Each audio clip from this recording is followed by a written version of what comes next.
Okay.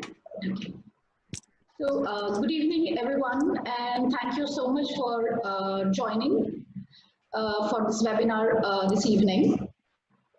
The lighting industry is in the midst of two concurrent upheavals. First, the light emitting diodes, that is the LED lighting, is gaining market share rapidly over the incumbent technologies. And second, the lighting control systems are making it possible to optimize the use of lighting in more sophisticated ways to save energy and money. This transformation is in fact paving the way for a third one, the rise of lighting as a service. It is an emerging and evolving business model in which the industry is paying monthly for the service rather than buying the lighting equipment. This gives instant savings without any capex. Ladies and gentlemen, today's session, LED as an investment, is therefore an apt topic for discussion brought to you by TIE Ahmedabad and NISA Illumination Technologies. TIE, the Indus Entrepreneurs, is a non-profit organization with the core objective to foster, encourage, and nurture entrepreneurs by mentoring, funding, and networking. It does multiple events every month, from one-to-one mentoring sessions on one hand and annual TIE conferences and global summits, the flagship programs on the other. I welcome you all to be part of TIE and jointly work towards the startups ecosystem.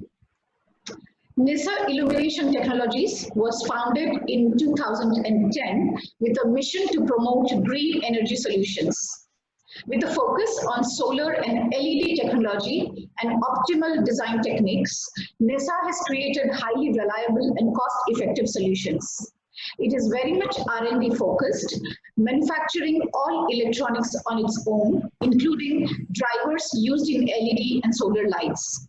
It has a good presence across India and overseas with clients like Siemens, Jindal, Aditya Birla Group, besides working closely with the government too. Today's speaker, Akshat Khare, needs no introduction. He is the founder and director of NISA Technologies.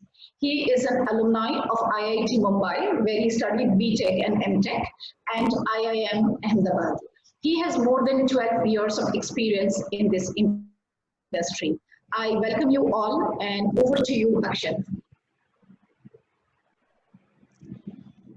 Thanks, Piali, for the introduction, and many thanks for also explaining the last model as a service model. I think you have done a better job than I would have done in the presentation. That makes my task easier.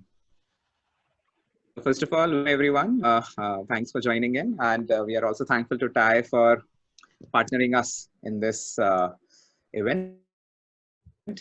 So this is the second webinar of ours in the energy series. And with so much of cost cutting happening in the corporate world these days, we thought it would be an apt topic in the current scenario when everybody is looking to cut down their costs, and which is why lighting as a service model is becoming more and more prevalent. So I'll take about 45 minutes to finish this presentation, after which we can have 15 to 20 minutes of question answers. And since everybody is on mute, you may please write your questions on the chat box, and we can take it up after that. So coming straight present. 1 second. Yeah, so first we'll have a small discussion on the technology. I'll not be getting too deep into the technology aspect here, but we'll just touch a few interesting points on the technology front here. So LAS, as I told, stands for Lighting as a Service. So a little bit of history. The first LED was invented in 1962, which was a red LED.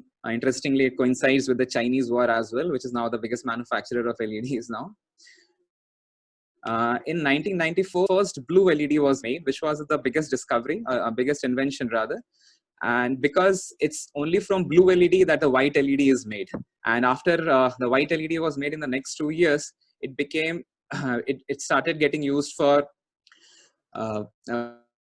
general purpose lighting, which is where the LEDs have the maximum application today. In 2012, from around 2012, when LEDs had gained a good market share, from there, ESCO models started emerging with the government, where ESCO stands for Energy Savings Company, where you get paid from the savings that the government has because of the use of LEDs. From 2017 onwards, this sort of a model also started getting popular with the private sector, and it began to be called as a LAS model, which is nothing but an OPEX model. Now, very little bit of basics of LEDs. LEDs are made out of the semiconductor material indium gallium nitride, which gives a blue LED, and it works on the principle of electroluminescence. Now, white LED is made, very interestingly, white LED is made using a phosphor coating on a blue LED, which is why the advent of blue LED was so important, because the phosphor coating is yellow in color, so blue plus yellow will give you white. So that is how the white LED came into the market. Now, the key parameters when you evaluate the quality of an LED are the lumens, that is the total light output of it, a CCT, CRI, we'll come to it in the next few slides, and the efficiency, which is how much of lumens, that is how much of light are you going to give per unit wattage of consumption. And needless to say, it has become a pretty popular thing now, LEDs. So it comes with very obvious advantages, like it has very low power consumption, it has high durability, very low heat emission, as well as it is environment friendly. Now we talk about one of the key parameters that we're talking about, which was CRI. CRI stands for color rendering index. For a layman, it just means that how clear can you evaluate each and every color under the light. So sunlight is supposed to have a CRI of 100. And relative to that, how is the quality of the other light? So this picture shows a comparison of CRI of 62 and CRI of 93. As you can see, as the CRI increases, you can identify the colors in a much better way. Same with the gems over here, and then in the below pic, as you see the fruits. So with 80 CRI, you cannot identify the colors as well as you can identify with a 92 CRI. So that is what is meant by a color rendering index of the LED. There's another important characteristic called as a correlated color temperature, which basically means what is the color of the light that is going to be emitted from the LED. So it is related to the black body radiation at different temperatures, but to give you a very laymanish kind of an idea, it's like this. This is the important graph for us. This one. So here, as you can see, at 1500 Kelvin, it will be slightly orangish. At 4000 Kelvin, it will be more towards white. It's called as neutral white. 6000 Kelvin, it will be the color of the light will be white. So this is how we define the color temperature of the LED, whether it is yellow or more towards white or more towards blue. And as it increases, the tint starts shifting towards the blue color. Now, this is a technology comparison that I have done from various resources. So the various technologies that have been historically been used in lighting start from incandescent lamp, which was a yellow bulb that we used to have. After that, there was a CFL, then sodium metal halide, and then came LEDs. So this is how more or less the transition of technology has been. And if we evaluate them on various parameters, you will see that there are green boxes. Green boxes mean the winner in each category. Red boxes would mean the loser in each category. And as you can see, in most of the categories, LED comes out as the winner. If we talk about the lifespan LEDs have 50,000 to 1 lakh hours of lifespan compared to just 1,000 hours of incandescent. In CRI, lighting to the LED technology because of the advantages that we have already discussed. And that gives you at least a 60 to 70% kind of a savings. Now, once you get these savings, then there are two models. One model is called as the CapEx model. Other one is called as the OPEX model. The OPEX model is same as the last model. So CapEx would simply mean that the customer pays for the LED light, purchases it, and puts it on his office. That is fine. Now, what has evolved in the last couple of years is the OPEX model, which we call as a lighting as a service model, where whatever savings you are getting, you are only paying that much of an amount or a fraction of that amount without making any initial investment into the purchasing of equipment. So what is the big advantage? You don't have any initial investment initially. The payment is only based on the savings calculations, and you get the full service support from the vendor who's doing it for you. And most importantly, it becomes an off the balance sheet investment, meaning all this investment will not show in your balance sheet, which means your balance sheet will be much healthier, and you don't have to compromise on your, let's say, your loans, etc., for lighting part. So that means you don't have to take any loan or a financing sort of a thing for this. You can totally take it out of your sheet and utilize your capital for better things in the company, which will mean more business development activities for you.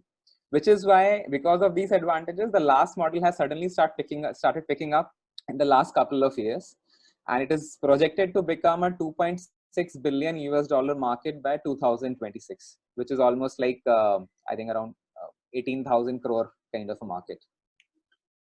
This is how the arrangement looks like.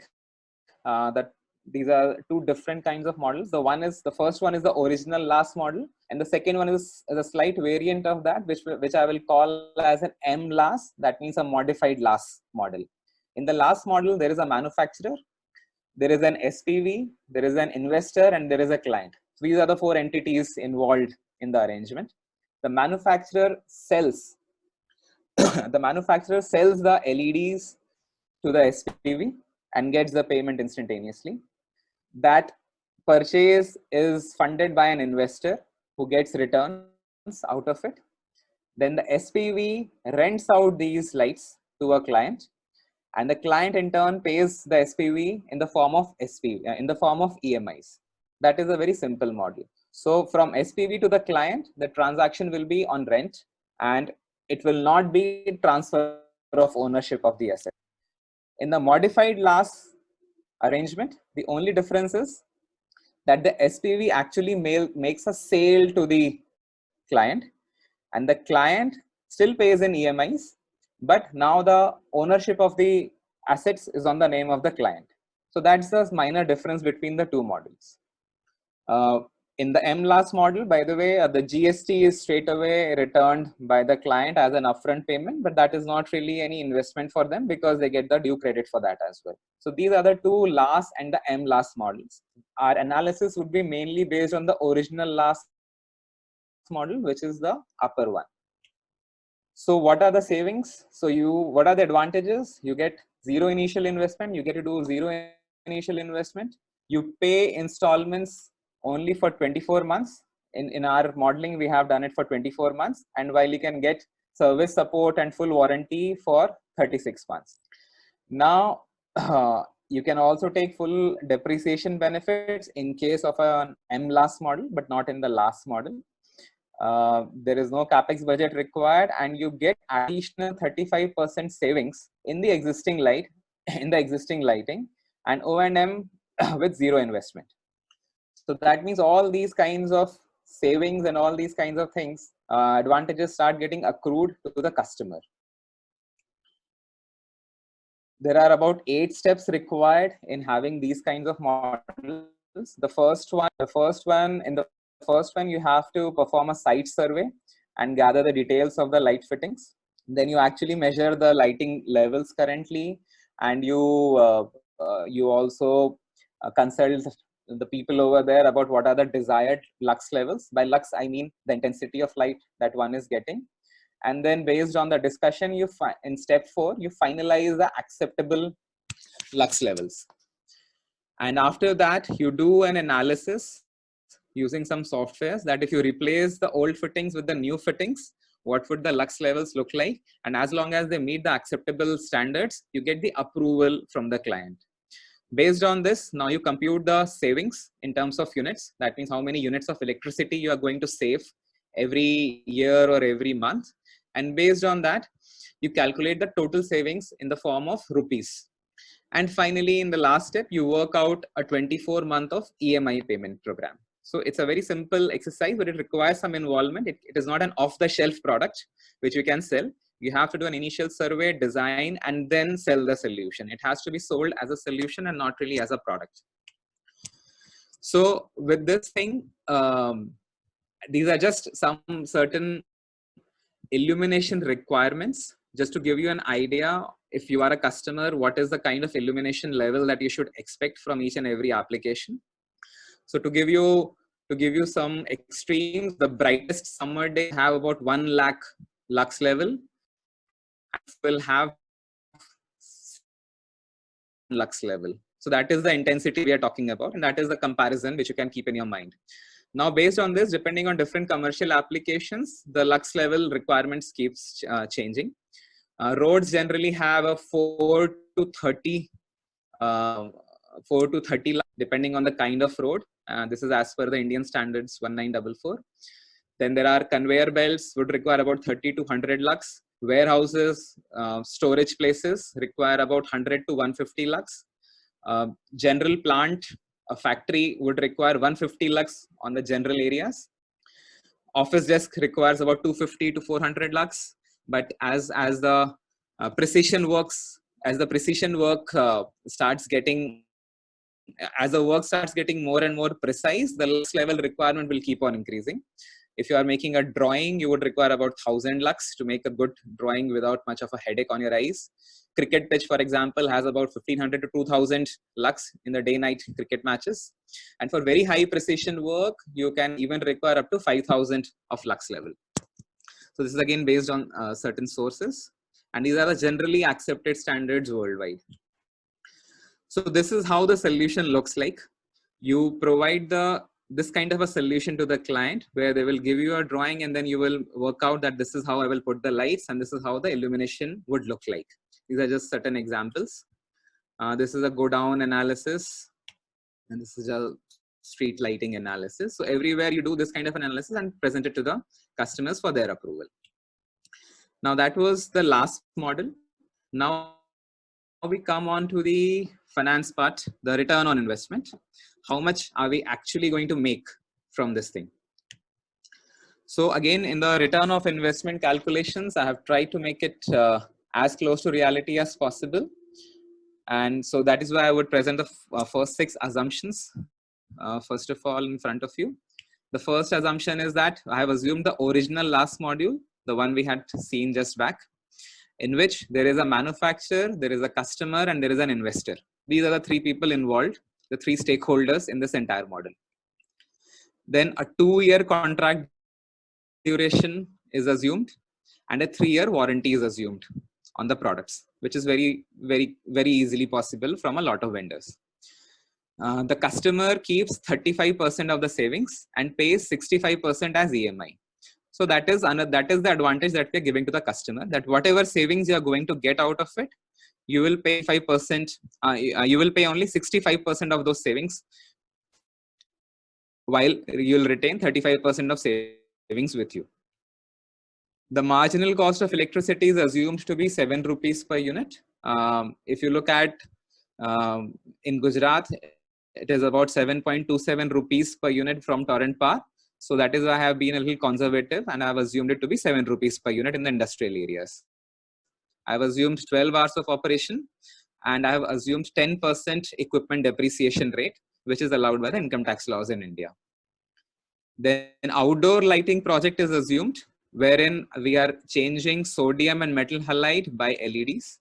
And the maintenance cost of the old fittings is assumed to be about 10% per annum, which is actually on a very low side, but still we have tried to make a conservative estimate, and hence assumed only 10% of the maintenance cost, 10% of the cost of the fittings as a maintenance cost per annum. Then we are talking about the same intensity. That means we're talking about the same lux to lux comparison, not lumens to lumens, if that makes sense. Otherwise, you can simply assume it to be a lux to lux comparison would mean that we are assuming the same intensity of the light with the old fittings as well as with the new fittings. So the customer should not have any compromise on the illumination levels that he was getting. And for all kinds of tax calculations, we have assumed a post-tax calculation, because these are the profit-making entities we are talking about. So all figures are post-tax calculations, and whatever amount is written is also net of GST. That means GST has not been taken into account simply because we don't consider GST as a cost. If you have to pay GST, you get the credit of GST as well. So based on these assumptions, straight away coming to the results and the analysis, we are talking about an outdoor project, and this is mainly about floodlights and high mast lights, the ones which we see on roads or seaports or on buildings. And these are the replacements that we have done. 1000 watt has been replaced by 400 watt of LED. 400 watt has been replaced by a 200 watt of LED. And similarly, 250 watt of LED has been replaced with a 120 watt of LED. 250 watt of a conventional light has been replaced by a 120 watt of regular LED light. Based on these calculations, if you see, the green boxes indicate the benefits to the investor. The blue boxes indicate benefits. Sorry. The blue box indicates the benefit to the customer. So the customer is going to have a saving of, if we talk about the second column, that means talking about 1000 watt being replaced by 400 watt, then the customer will get 1721 rupees as his monthly savings, and he pays only 65% of these savings as EMI. That means he is only paying 1119 as the payment to the investor or the SPV, which means 35% is his savings straight away. 35% goes into his pockets straight away. If we talk about the payback periods to the investor now, the payback period comes to about 20 months. This is again a post-tax calculation. And post-tax IRR, if you calculate for these 2 years, it comes to about 15% in all the 3 cases. So that means the investor earns a 15% post-tax return. The customer gets to keep 35% of savings with him, and the manufacturer gets paid upfront. So all 3 entities benefit this way. A few assumptions again are mentioned here. We are assuming a tax rate of 25% on income. And another important thing to note is the net savings to the customer are about 22%. Why? Because he's getting 35% of the savings, and the savings themselves are about 66% of his original bill. So it's 35% of 66%, which comes to about 22%. So the net savings in operating expenditure for the customer will be about 22% in this case. Similarly, if we talk about,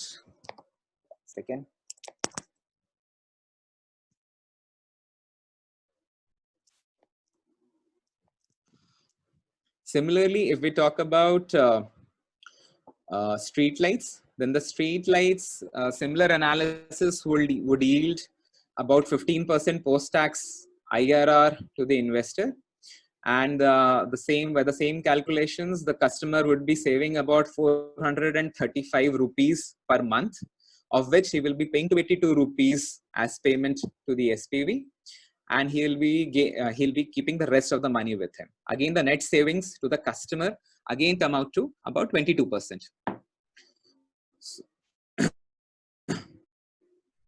Now, so that was the return on investment part of it. LEDs, apart from giving you this economic advantage, they're also helping us saving a lot of carbon emissions into the environment. And that is where we'll discuss the climate impact of this entire arrangement. We have seen the benefits that come to the investor, to the customer, and to the manufacturer. Now, what does the society gain as such, which is also a fourth stakeholder in this entire arrangement? First of all, to give you an idea of the climate change today about 36.5 billion tons of carbon emissions happen worldwide every year. Today, the carbon dioxide content in the atmosphere that we live in is about 411 ppm, which used to be 280 ppm at the pre-industrial level. We define pre-industrial level as around 1850.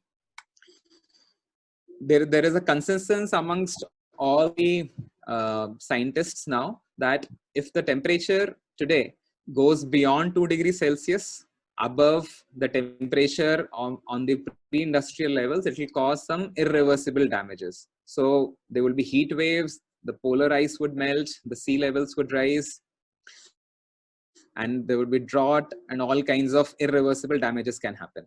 The word irreversible is important because if you cross 2 degrees Celsius, then there is no coming back. There is a general consensus on this thing now. Now, 1 degree Celsius rise has already happened today from the pre-industrial levels. So that is why there have been a lot of climate agreements amongst international bodies. So the Paris Climate Agreement, which happened in 2015, was about keeping the global temperatures well below 2 degrees Celsius so that the irreversible, we do not cross the threshold, and they try for 1.5 degrees Celsius. But that has lost some momentum simply because the USA has signed out of it. USA, under the able leadership of Donald Trump, thinks that climate change is a hoax, and so they have opted out of it. Now, what we have to realize is that even if we want to keep the overall 1.5 degrees Celsius as our target, that let's try to keep 1.5 degrees Celsius as a target. For that to happen, you need to have 45% reduction in the carbon emissions today by 2030. And by 2050, you have to become a totally carbon neutral world. What is meant by carbon neutral world is whatever emissions you are making, that is being compensated by the extra forests that you are growing, which is not the case today at all. But if we want to maintain a 1.5 degrees Celsius target, then we have to become carbon neutral by 2050. A lot of studies indicate that. Amongst all the countries, European Union has been the most progressive. They have actually they are the only international entity which has actually pledged for these kinds of targets. They have pledged a few years back only. In fact, I think last year only they have pledged that they would want to become carbon neutral by 2050. They are not on track yet, but at least they have pledged it, and they are the only entity that has pledged it so far. Now, at current levels, if we do not do anything about it, then by 2040, we are going to cross the 1.5 degrees Celsius threshold. And by 2100, we are going to be 3 degrees Celsius above the pre-industrial levels. And that is nothing but catastrophe. Biggest polluters today, China, US, and interestingly, India now. So India has become the third largest polluter now. China is way ahead of all. China has had an exponential rise in the pollution from 2000 onwards. And US has still been able to taper it down. European Union has been coming down. India has been gradually. But this is what it is, that even we Indians have been, in spite of being a developing country, we are one of the biggest polluters in the world today.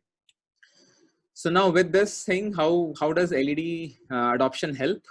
If we talk about unit generation, then for every unit saved through an LED project, you are actually saving 800 grams of carbon emissions into the world. So if we talk about unit generation, this is going to be the contribution. If we talk about the installation capacity, then if you do a project where you have replaced, let's say 50 kilowatt of sodium with LEDs, then you can be proud of the fact that you can save 1.17 lakh kgs of carbon emissions in that particular year. And if you do a bigger project like a 1 megawatt project, then you can actually save 23.4 lakh kgs of carbon emissions in the year. That is huge. That is a huge contribution towards what we're talking about in the previous slide. Then there is also a term called CER, which is carbon emission reductions. For every carbon emission that you are able to save, you get certain credit for that, which can be monetized in the international markets. So which means for a 50 kilowatt of an installation, you can get 117 CERs for the year. For 1 megawatt installation, you can get 2,340 CERs for the year. Now, each CER today is trading at a value of about 25 euros in the market. But having said this, let me also put up a disclaimer that LED projects do not very easily qualify for these kinds of CER benefits, because LED has more or less become a norm. it will only qualify for CER where you can very well prove that LED was not even present in this geography or in this particular application ever, and the baseline was let's say a sodium or a CFL or an incandescent lamp, and now you have made it to LEDs, and hence you qualify for these CERs. So that is the way in which you can make money as well out of saving these carbon emissions. Plus, another thing is there is no mercury content inside. So apart from reducing the carbon emissions, you're also reducing the mercury emission into the wasteland. We had done these kinds of projects with a few clients in the past. So it is no longer just in theory these days. We are one of them. There are a few other companies like Ultravolt in US and a few other companies in India which have also started taking up these kinds of last projects. So just to present a few case facts, we had done one with IIM Ahmedabad where the total, which was our first project way back about 4 or 5 years back, and we had demonstrated a percentage savings of 67% in their electricity bill and saved about 39,000 units for them per year. Then we did projects with Adani Mundra as well, where we saved 21.68 lakh units and demonstrated a savings of about 61% for the client. This was also on MLAS model. We had done it on MLAS model, just to make facts clear. Then we had done one for the Kandla port as well, where we've demonstrated savings of about 60% and the customer saved 18.87 lakh units of electricity per year. And that had a duration of about 36 months. Then another one similar to that, Adani Dahej port, where 52% savings were there and 12.65 lakh units was saved for the entire year. And that was a 12-month duration. So what I'm trying to say is that this duration keeps on varying depending on clients' preferences, but that doesn't change the overall economics. The economics is still there for everyone to benefit out of it. Now, this is the last slide where we're talking about a few points to keep in mind in this entire discussion. One thing is that as a thumb rule, if we do not want to get too much into the technology aspect and we want to just think about a thumb rule, then with LEDs, you can have 66% power savings in the outdoor applications. In the indoor applications, you can have about 55% of savings. The reason for that difference is because in the outdoors, you can very well utilize the optics and spread the light in the direction in which you want it. While in indoors, you want light everywhere. So that is why LEDs have a greater edge in outdoor applications than in indoor applications. But nevertheless, you still save 55% of your power bills. And compared to incandescent lamps, you can actually save 90 to 95%. I can still see a few clients, even in urban areas, a few people even in urban areas who still use those old yellow bulbs. And that, of course, has to be totally thrown out and replaced with something more efficient. Another thing to keep in mind is that the last model, the lighting as a service model, is less risky compared to the long duration solar power purchase agreements. Solar PPAs have become pretty common now, not just in India, but even worldwide. And those have a duration of about 20-25 years.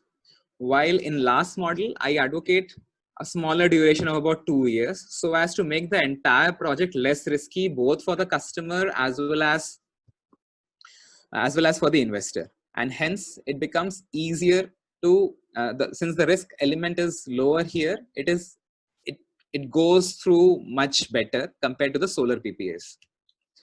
It is, as I had told before, it is a great methodology for off the balance sheet financing.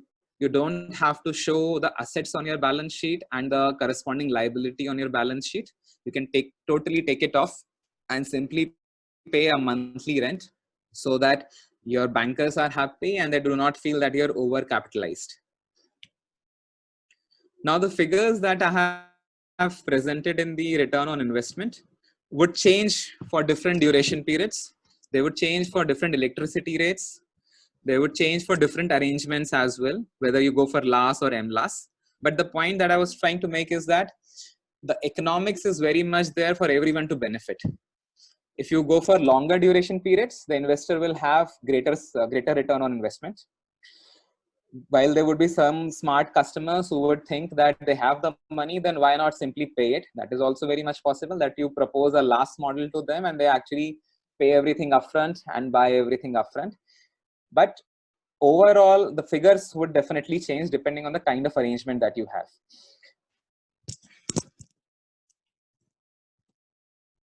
If we also do some kind of an extrapolation where we think that the entire LEDs in the country, entire lighting system in the country gets changed to LEDs, then you can have a 20 gigawatt of power savings for the entire country. Now that is huge.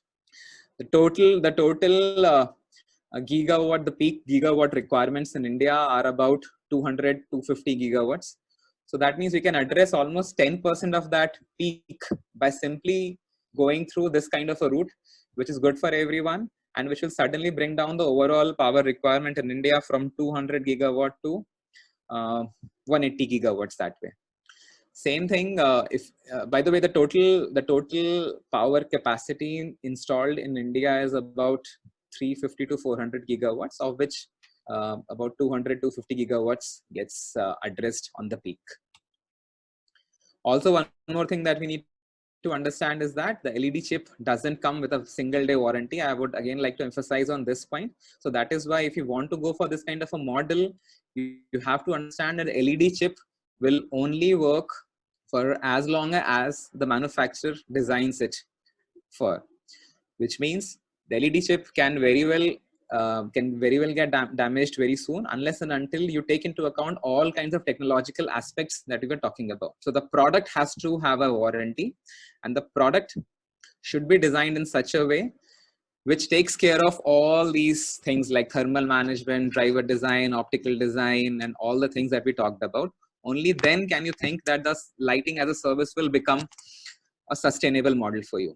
Ultimately, it's a service. So as long as the service is good, you will be happy. So the service can be good only when the product is good, which means you don't have to have frequent breakdowns. So which is why the technology aspect is that much important. So you cannot just go to a local shop, buy a few LEDs and replace it. That may or may not work. You should rather do it in a more scientific way and have some experts analyze the overall requirements and then change it so that your illumination requirements are also there and you do not get frequent breakdowns. And lastly, LEDs make investment sense, as we're talking about. So there is 22% savings to the customer, about 15% IRR to the investor. So that makes it a win-win situation for all.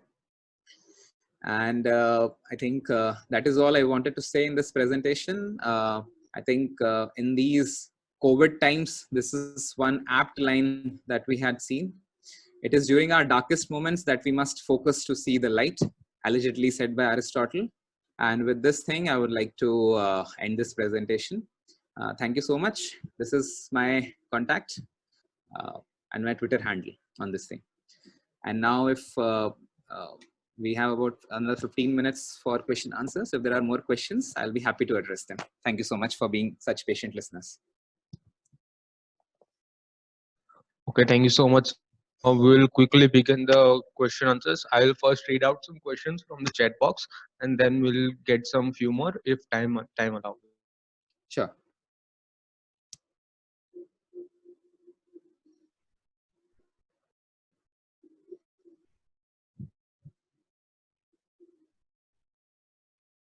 So, sir, the first question is how to calculate the light wattage used for the certain area, and what is the software to design the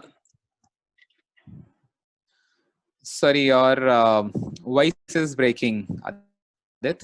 Hello, is it audible now? Yeah, better. How to calculate the light wattage used for the certain area, and what is the software to design the illumination? How to calculate the light wattage used for the certain area? Okay, so I would say I'll again go to a simple slide here. This one. So talking about just thumb rules, if you know that you have been using in the indoors, if you are using 100 watts of power and you want to change it to LEDs, as I said, you can get 55% savings. So that means you will go with somewhere around 45 watts of LEDs, and that will give you almost the same illumination that you were otherwise getting. For outdoor applications, if you were using 100 watts of, let's say, a mercury lamp, then if you want to replace it with LEDs, then you will go with something like a 34 watt of LED, which means 66% savings. So these are the thumb rules that you have to go with. As a very broad thumb rule, whatever you are consuming right now, you can assume that you can save about 50 to 60% of power. So if you are, so that, which means simply just do a 1/3 of your current power consumption. So if you're consuming 100 powers, you can bring it down to 30. If you're consuming 100 watts of power, you can bring it down to 33 watts of power. That is the general thumb rule. If you want to do it very, very scientifically and actually arrive at a more scientific solution, then this is how you will have to do it, through these kinds of simulations for which softwares are available. So either use a software for an exact calculation or do a thumb rule kind of an analysis the way I explained it. Hope that clarifies. So they are also asking the names of software, if we can say them. Okay, so this software is called as Diallux software. It's a free software available and everybody can make use of it. But it is not a very easy thing to use, because for that you need to have the input files of the lights that you are using. They are called as IES files, which you can only get from the manufacturer. So as long as the manufacturer provides you with the IES files, you can use them as input to the software and do the simulations yourself. Thank you, sir. The next question is how to calculate savings for the customers. Yeah. How a customer can calculate the savings. So the customer can calculate savings again with the same thumb rule, that you are going to you're going to do about 60% of your power savings. So that means if you were consuming 100 watts of power, now you will be doing only 40 watts of power. That means 60 watts is your savings. Now 60 watt multiplied by 12, assume 12 hours of operation. I'll again go to my slide of return on investment, where I have mentioned these assumptions. Yeah, so the third assumption that you see here is a 12-hour daily operation. You have to calculate, you have to estimate your average daily operation. So if you save 60 watts of power, then 60 multiplied by 12 divided by 1000 will tell you the number of units that you're going to save per day. And that multiplied by 365 will give you the overall savings for the entire year in terms of number of units. Now multiply that by your cost of electricity. So if it is 7 rupees per unit, that multiplied by 7 will give you your total savings in terms of rupees for you. So first you have to do the estimate of how much of power savings you are going to do, and then do this calculation to arrive at the arrive in terms of Indian rupees, that you are going to save this much of Indian rupees over a period of say 1 year. That is how the savings are calculated. Okay, thank you, sir. So the next question is from Mr. Mohit. He asked, how competitive can NASA products be as compared to Chinese products, considering the same quality standards in terms of pricing, so that we can pitch Indian products overseas? So again, I would say this particular webinar was not just about NESA's products. We are generally trying to promote the concept, and hence it's not necessary to only go for NESA's products. You can go for any product, any vendor, which is a trusted brand, which can teach you about technology, and on which you can have good reliability as well.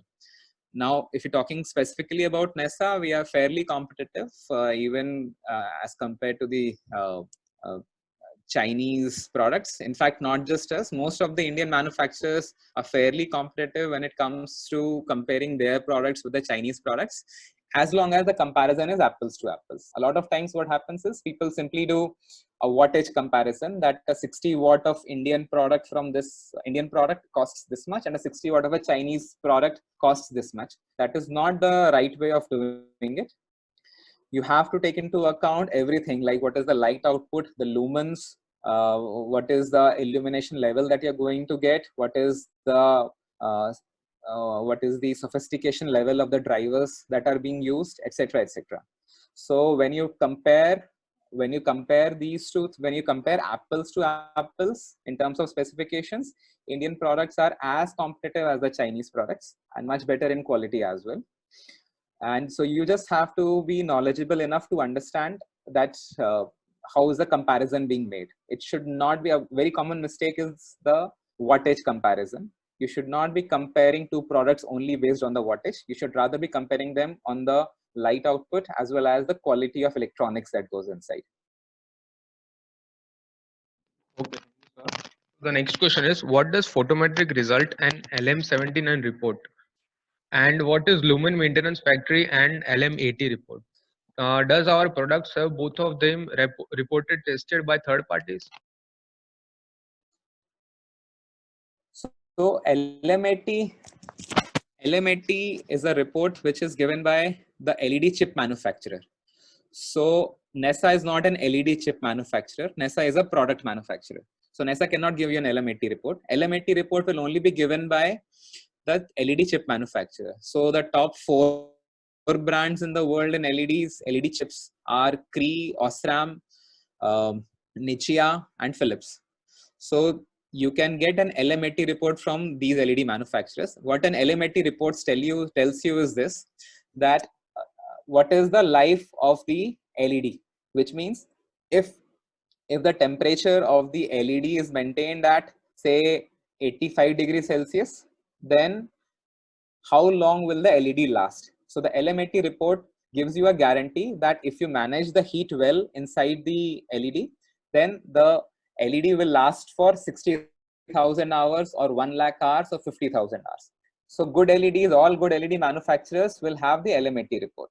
And LED, since they are not manufactured in India, but only outside India, so no Indian manufacturer will be able to give you LM80 report. They can only give you the LM80 report of their chip supplier, LED supplier.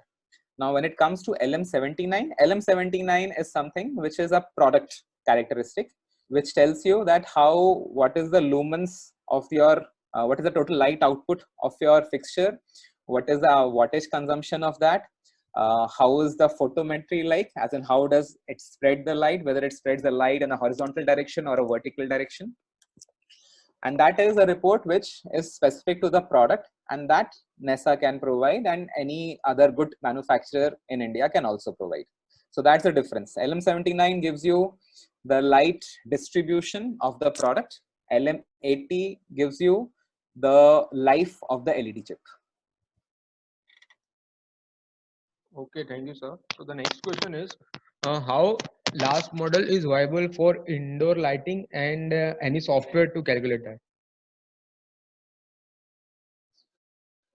So last model is very much applicable in the indoor lighting as well. In fact, I'll tell you in US where last model is more popular comparatively, I'm saying in US. So there most of the projects have been done in the indoors only.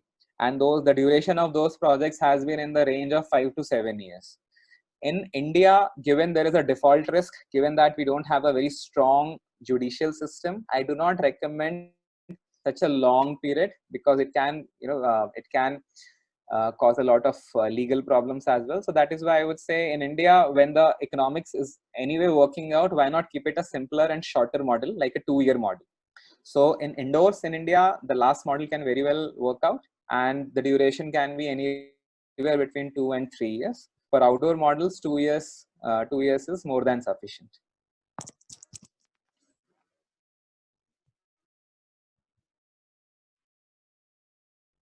Adit, you can ask the next question.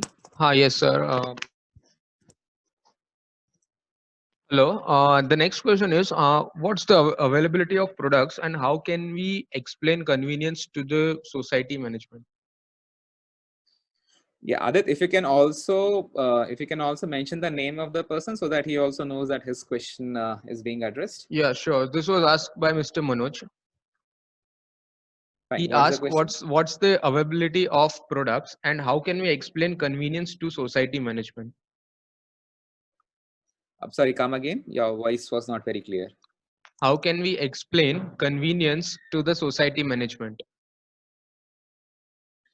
So I think for a society kind of a client, um, the biggest thing is maintenance is the headache for everyone, both for the society as well as its members, right? You want to reduce the maintenance. Every flat owner in a society wants to pay a lesser maintenance bill, isn't it? So it is actually an apt model for societies as well, where you can show and it is very easy to convince that your maintenance cost is going to go down. You don't have to make any upfront payment. Societies generally do not have too much of spare cash to put into these kinds of capital expenditures. So it is an apt model for them without putting any initial investment. If they can get, let's say, 22% reduction in their electricity bill and the maintenance cost, why would anybody say no to it? So very much viable for societies. Okay, so that was the last question that we had in our chat box. We have some few client Fine. testimonials if you'd like me to read them out. Sure. So the first one comes from South Africa, from Mr. Francois Matthew. He says, my solar light still works perfectly after 4 years. So received a sample and the backup service was very brilliant from NESA. He compares our products with Chinese products. He says the aesthetics of Chinese products are good, but the quality-wise, our products are superior. The next comes Thank from you so much. Thank you. The next comes from Mr. Vasu. He says, I have used NESA products for outdoor solar lightings in marine environment. I am happy to say that they are still working after 4 years in hard and tough conditions.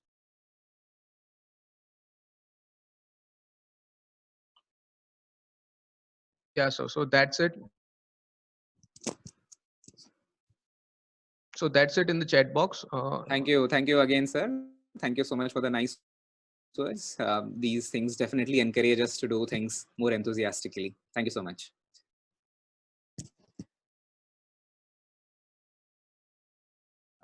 Is there anything else? Because your voice is no, not sir. audible. No, sir. I am waiting for few more questions. If we can take couple of them. Fine. If at all there are, because anyway, it's 6 o'clock and it was supposed to be a 1 hour session only. If there are few more questions, we can take them for next couple of minutes. Otherwise, we can conclude.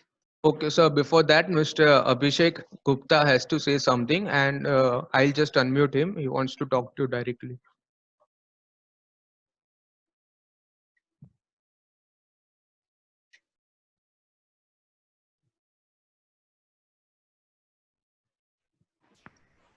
Mr. Abhishek, Hello. you're online. Yeah. Hi, Akshat. Akshat, Hi. I Hi, just want. Abhishek. Hi. Please tell me. Yeah, I just want to know, as per the US norms, will this product work out there?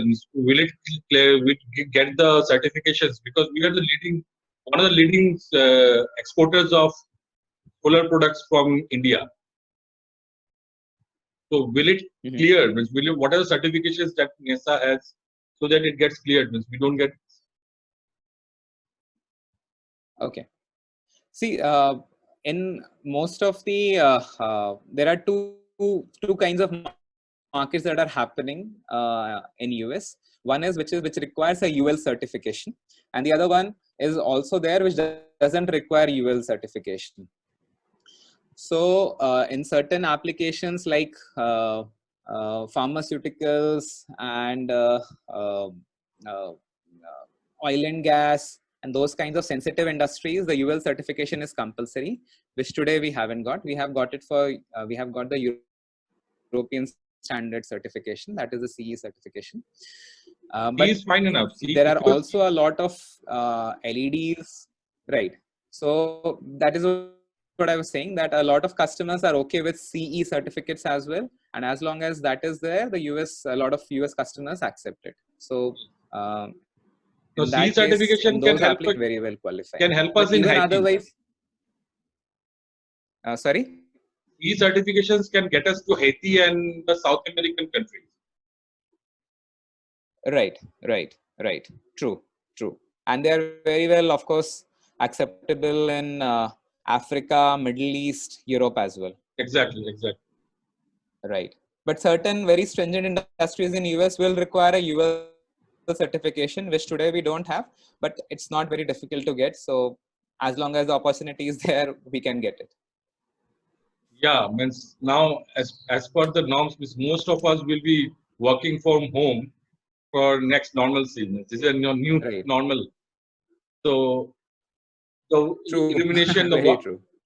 so as an architect, when you have to provide services for designing so in furniture, for illumination, what all things that you are providing, so that a person who is extensively using a space with a where at offices what you have, you white spaces where illumination can be controlled, but in homes we don't care about, while designing we don't check about the illumination that True. much. True. Absolutely. So that is why, in fact, will you be assisting architects in that sense? Okay, this is the home environment, and now we have to work at home also. So these are the aspects that you need to maintain it out. Okay. So in fact, we do work with a lot of architects very closely, and we provide them all kinds of software simulation files as well, which give them an idea of how the illumination will look like. So that is something which we anyway have been doing and will continue to do with you as well. No problems with that at all. Do you have an outreach in Kolkata? We do have, in fact, we have sales people there as well in Calcutta. And maybe after this thing, if you can ping us, I can put you in touch with him. I have already given my details in the chat, so I think NESA people should contact me. Sure, Thank you. Adit, please take note of it. Thank you so much. Thank you. Yes, sir, noted. Adit, anything else? That's it for today. Okay. We can end this session. Okay. So once again, thank you to everyone, and thank you, Ty and everybody, for being such patient listeners. Thank you so much. We'll close it here.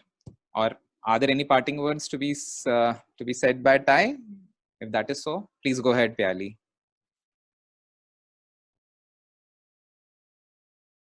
I don't think that is there. Fine. So we'll close it. Thank you so much.